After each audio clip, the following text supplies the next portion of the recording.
Hello, Daryl. And, theoretically, the rest of the internet, but let's be real. Hi, Daryl. Um, Welcome to my live stream. Quick disclaimer before we start. Uh, the internet I'm using is questionable. I'm doing this from my living room. I use my landlord's Wi Fi, and he lives upstairs, and so it is all wireless. There's no chance for a wired connection.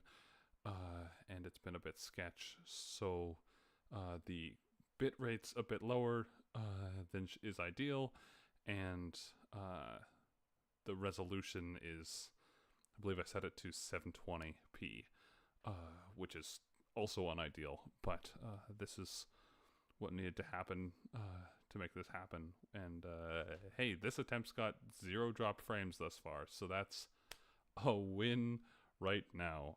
Um, yeah. All right. Let's get started. I am Ezra.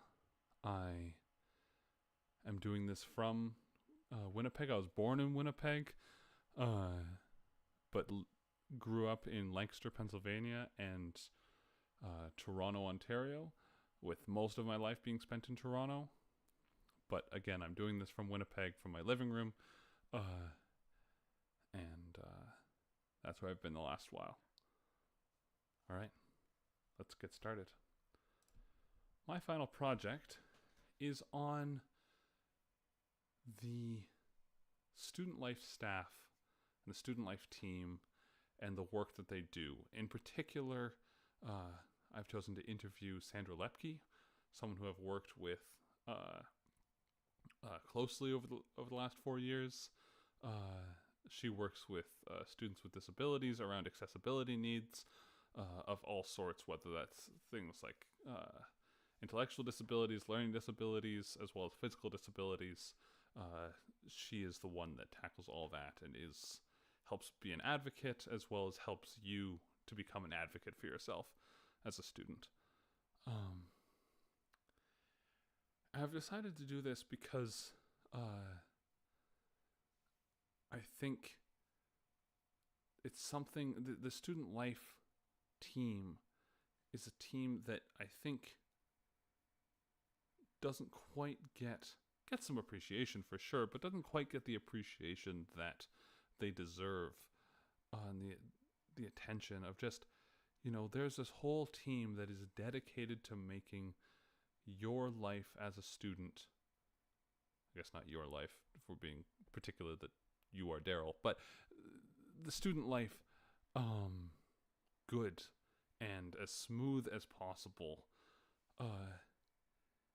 and helping you to do the things that you need to do to be able to be a part of this CMU community and to learn what you can and grow and develop.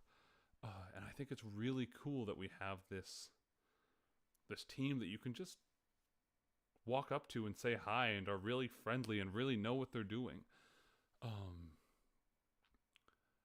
I think I'd also like to use that as a window into the fact that pretty much everyone at CMU is dedicated to this task of making CMU a space for students and making CMU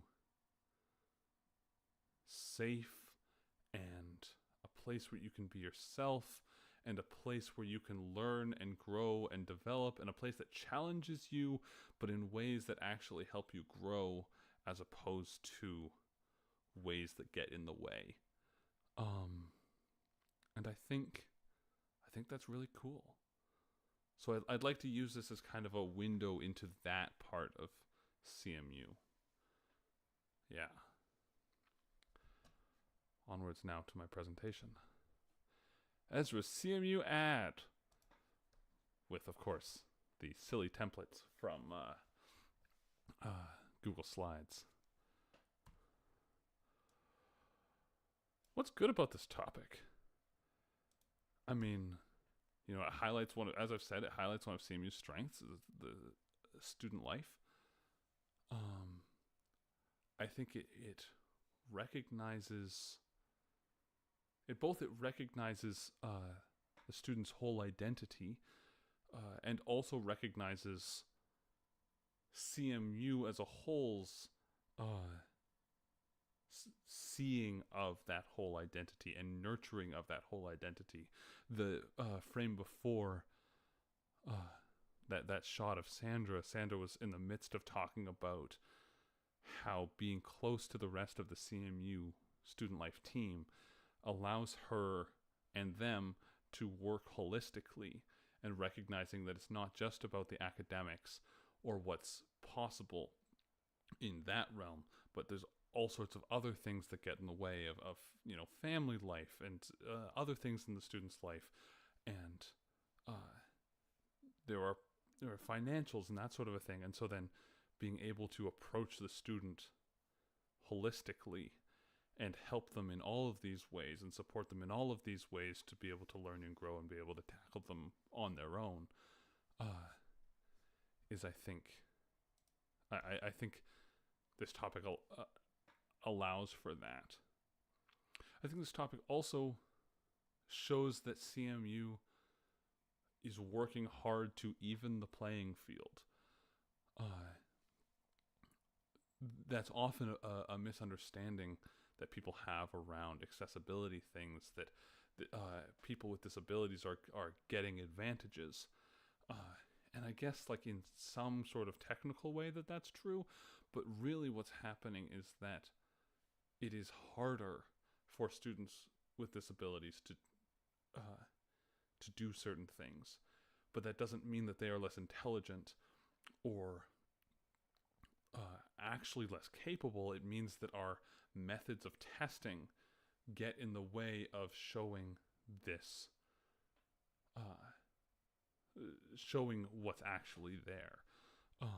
And so then the accessibility parts of CMU that Sandra leads really helps to even that playing field, and showing that, highlighting that CMU is evening the playing field is, I think, a really important thing. What are some shots I haven't taken yet? Some shots I'm hoping to take, some things I'm thinking about. I think some shots in Sandra's office. Obviously, I'll need to talk with her about that, but some shots there to kind of help with the idea of Sandra working hard, Sandra talking with students, that sort of a thing, I think would be great. I think some shots in the invigilation rooms to show the kinds of things that CMU offers and the infrastructure that it's built, as well as I think some shots of the student life offices and other student life staff hard at work. What are some next steps? I had to go take the shots, actually get out there and do it. I found actually that one of the hardest things about digital media for me has been just that bravery, audacity, as I think I've had conversations about it, to just go out and film things. I know I'm allowed to film things in public and stuff, but just doing that has been hard. So I think I just need to do it.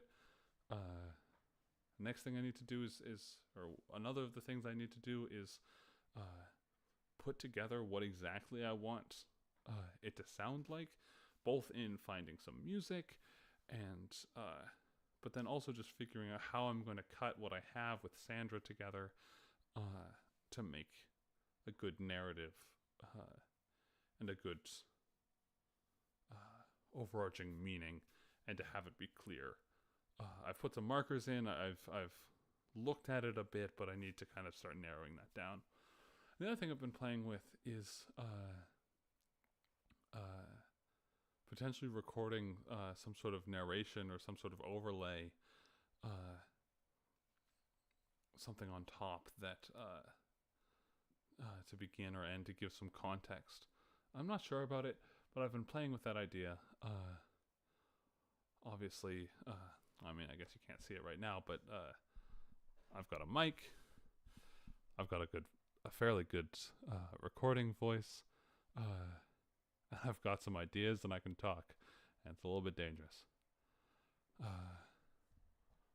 But yeah, that's what I'm doing. All right. Oh, I'm frozen because OBS has been fighting me. I'll fix that real quick. There we go. All right. Well, this has been my live stream. Thank you for watching. I hope you've appreciated the very strong directional lighting for obviously the very deeply emotional scene that's being captured perfectly by this webcam. You know, it's what I've got, and it's what I've got to work with. So we're making do.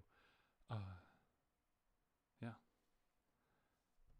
Thanks for watching, and I will see you tomorrow.